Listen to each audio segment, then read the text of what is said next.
Hawak na ng San Miguel Beermen ang commanding 3-1 lead sa PBA Season 49 Philippine Cup Finals matapos na muling patumbahin ang TNT Tropang 5G 105-91 sa Game 4 kagabi sa Mall of Asia Arena.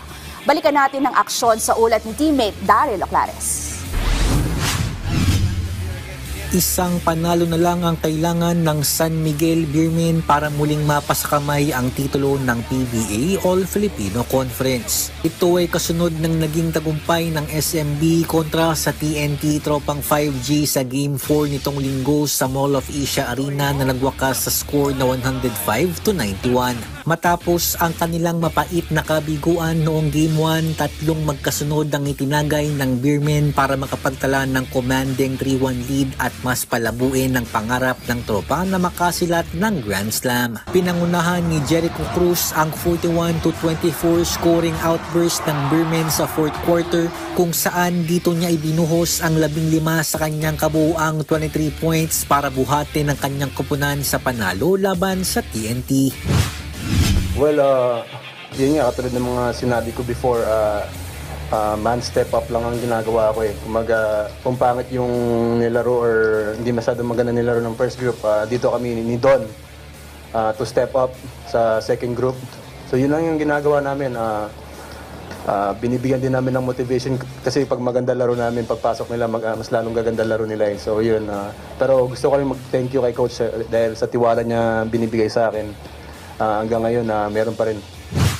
Samantala, dahan-dahan namang nakakabawi si CJ Perez na gumawa ng 16 markers habang isa muling double-double para sa best player of the conference na si Junmar Fajardo na may 15 points at 12 rebounds.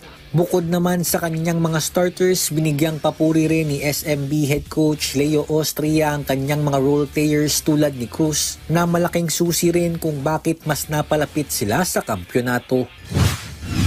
We have a bad start at the first quarter, but the bench step up a lot, and then they provided a lot of energy that very infectious to their teammate, and then were able to tie the game and get the lead. And from there, so yung energy and intensity namin, naging aggressive sila.